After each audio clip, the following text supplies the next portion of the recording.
اسرائیلی وزیر اعظم Benjamin Netanyahu نے social media platform X پر یہ بتایا ہے کہ انہوں نے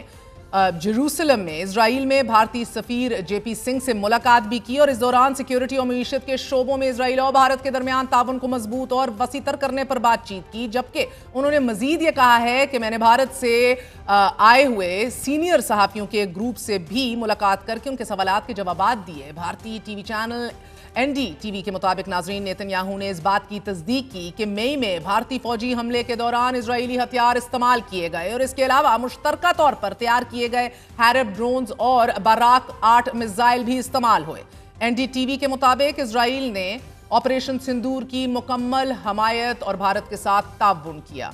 دوسری جانب Nitin Yahoo says Israel to take control of all of Gaza۔ 22 ماہ کی مکمل جنگ، 60,000 سے زائد فلسطینیوں کی شہادت اور غزہ کو قحط میں دھکیل دینے کے باوجود اسرائیلی وزیر اعظم نیتن یاہو عالمی دنیا، اپنے عوام، اسرائیلی عسکری قیادت کی رائے کو مکمل طور پر نظر انداز کرتے ہوئے جنگ کو مزید بڑھانے اور غزہ پر مکمل کنٹرول کا حکم دینے کی تیاری کر رہے ہیں۔ ابھی ناظرین 2 گھنٹے پہلے ہی اسرائیلی وزیر اعظم اور ان کی کابینہ کے سینئر وزراء اجلاس میں شریک ہوئے اور یہ بحث ابھی بھی جاری ہے کہ غزہ پر مکمل کنٹرول کرنا چاہیے یا نہیں۔ سیکیورٹی کابینہ کا یہ اجلاس اسی ہفتے اسرائیلی فوجی سربراہ کے ساتھ 3 گھنٹے کی ایک کشیدہ میٹنگ کے بعد ہو رہا ہے کہ جس میں فوجی سربراہ نے جنگی مہم میں توسیع پر اپنے شدید ریزرویشنز اور تحفظات کا اظہار کیا تھا۔ اسرائیلی فوج کے chief of staff lieutenant general Eyal Zamir نے وزیر اعظم کو خبردار کیا تھا کہ غزہ پر مکمل قبضہ کرنے سے اسرائیلی فوج پھنس کر رہ جائے گی، اسرائیلی یرغمالیوں کی جانیں بھی خطرے میں پڑ جائیں گی۔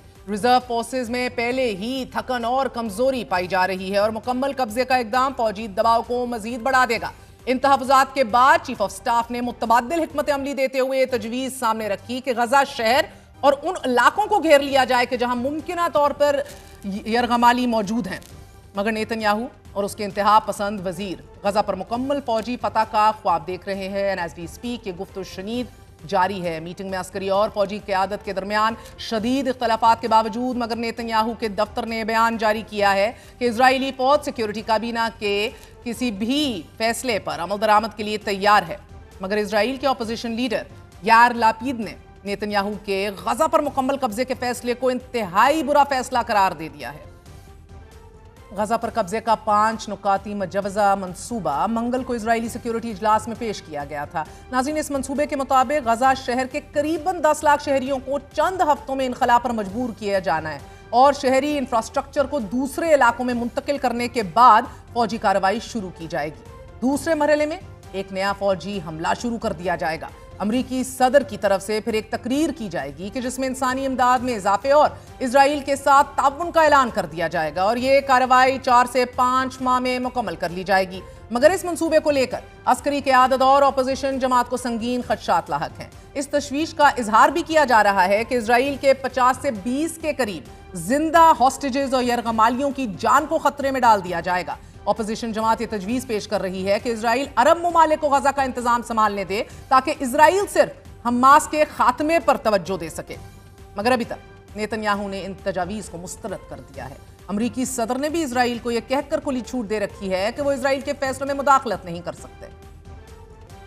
نیتن یاہو کے اس خونی منصوبے کو اسرائیل کے اپنے ہی عوام بھی مسترد کر رہے ہیں۔ وزیر اعظم ہاؤس کے باہر مظاہرے بھی ہو رہے ہیں اور آج ہی ایک اسرائیلی یرغمالی کی والدہ نے اپنے عوام سے اپیل کی ہے کہ وہ سڑکوں پر نکل کر اس منصوبے میں توسیع کی مخالفت کریں اور یہ جنون اب بند ہونا چاہیے۔ CBS نیوز کی صحافی کرٹنی کیلی نے نیتن یاہو کے اسی جنگی منصوبے کے حوالے سے یہ کہا ہے کہ اسرائیلی وزیر اعظم ہر صورت جنگ میں توسیع کے منصوبے پر کاربند ہیں اور یہ غزہ کی مکمل تباہی کا منصوبہ ہے۔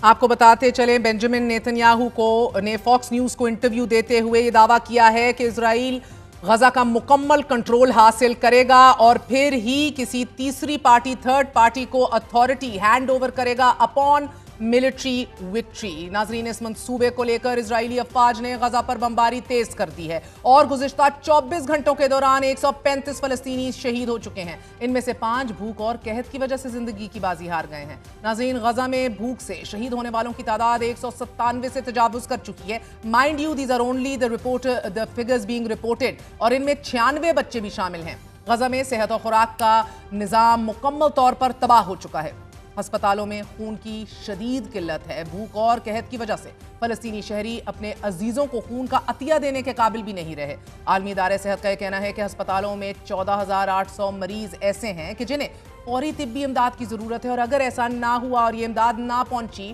تو یہ سب کے سب زندگی سے ہاتھ دھو بیٹھیں گے۔ امدادی کیمپوں کی حالت انتہائی دردناک ہے کہ جہاں اسرائیلی افواج بھوکے پیاسے فلسطینیوں کو براہ راست گولیاں مار کر شہید کرتی جا رہی ہے۔ ناظرین، گزشتہ روز بھی ایک امدادی مرکز پر فائرنگ سے 17 فلسطینیوں کو شہید کر دیا گیا، اور بھوک سے آج بھی ناصر ہسپتال میں 2 بچوں کی موت واقع ہوئی ہے۔ اسرائیلی وزیر اعظم کے ظالمانہ اقدام پر اسرائیل ہی کے سابق وزیر اعظم ایہود باراک نے نیتن یاہو اور ان کی حکومت کو سخت تنقید کا نشانہ بناتے ہوئے یہ کہا ہے کہ غزہ کی جنگ دھوکہ دہی کی ایک جنگ بن چکی ہے، اور نیتن یاہو نے سیاسی مفادات کے لیے قوم اور دنیا کو گمراہ کر رکھا ہے۔ واضح رہے، اسرائیل کے اندر سے ہی سامنے آنے والی فقط ایک آواز ہے جو ظاہر کرتی ہے کہ خود اسرائیلیوں کو بھی اس جنگ سے متعلق گہرے خدشات ہیں، لیکن فاکس نیوز کو دیے ہوئے نیتن یاہو کے انٹرویو میں ایک بات ضرور الگ ہے، وہ یہ ان کا انکشاف ہے کہ غزہ پر اسرائیل گورننس کرنے میں دلچسپی نہیں رکھتا، حکمرانی کرنے میں دلچسپی نہیں رکھتا، لیکن مکمل ملٹری کامیابی اور وکٹری کے بعد اسرائیل کسی عرب فورس کو یہ گورننس اور حکمرانی کے تمام تر اختیارات سونپ دے گا، مگر ایک ایسا عرب ملک ہو کہ جو اسرائیل کو خطرہ پوز نہیں کرتا۔ ناظرین، گہرے خدشات ہیں۔ ایک اسرائیلی رکن پارلیمنٹ آفر کاسف نے بھی اسرائیلی پارلیمنٹ میں ایک اسرائیلی مصنف ڈیوڈ گراسمن کا حوالہ دیتے ہوئے بتایا ہے کہ اسرائیل غزہ میں نسل کشی کر رہا ہے۔ ڈیوڈ گراسمن، جسے اسرائیل کے ضمیر کی آواز سمجھا جاتا ہے، اس نے گزشتہ ہفتے ہی ایک انٹرویو میں یہ کہا کہ میرا دل ٹکڑے ٹکڑے ہو چکا ہے، لیکن مجھے سچ کہنا ہوگا، یہ نسل کشی ہے، یہ جینوسائیڈ ہے۔ میں برسوں تک نسل کشی کے لفظ سے گریز کرتا آیا ہوں، لیکن میں نے جو مناظر دیکھے، جو باتیں میں نے غزہ کے لوگوں سے سنی، اس کے بعد اب مزید اس سچ سے میں انکاری نہیں ہو سکتا۔ ڈیوڈ گراسمن کا یہ اقتباس اسرائیلی پارلیمنٹ میں پڑھنے پر رکن پارلیمنٹ آفر کاسف کو ہی پارلیمنٹ سے باہر نکال پھینکا۔ امریکی صدر ڈونلڈ ٹرمپ نے بھی گزشتہ روز یہ تسلیم کر لیا کہ غزہ کی حالات انتہائی مخدوش ہیں، وہاں بھوک ہے، وہاں ننگ ہے، لیکن انہوں نے فلسطینیوں کی نسل کشی کو تسلیم کرنے سے انکار کر دیا۔ خوفناک واقعات کا اعتراف امریکی صدر ڈونلڈ ٹرمپ بھی کر رہے ہیں، اور اب اسرائیل کے اپنے ہی اندر سے آگ کا ایک لاوا ابل پڑا ہے۔ 600 سے زائد سابق اسرائیلی حکام نے امریکی صدر ڈونلڈ ٹرمپ کو ختم غزہ جنگ ختم کرنے کا مطالبہ کر دیا ہے۔ خط میں سابق اسرائیلی حکام نے یہ لکھا ہے کہ اسرائیل کے لیے حماس اب کوئی خطرہ نہیں رہا، اس لیے صدر ٹرمپ اسرائیل پر دباؤ ڈالیں، وہ جنگ ختم کریں، یرغمالیوں کو واپس لائیں، تکلیف کا خاتمہ کریں۔ جبکہ اسرائیلی وزیر اعظم کے دفتر کے باہر سینکڑوں اسرائیلیوں نے آج مظاہرہ کرتے ہوئے کہا ہے کہ حماس کی قید میں اسرائیلی یرغمالیوں کو رہا کروایا جائے ہر صورت۔ ناظرین، گزشتہ 5 ماہ کے دوران غزہ مکمل بھوک اور قحط کا شکار ہو چکا ہے۔ 20 لاکھ کی آبادی کو خوراک، پانی، ادویات کی شدید قلت کا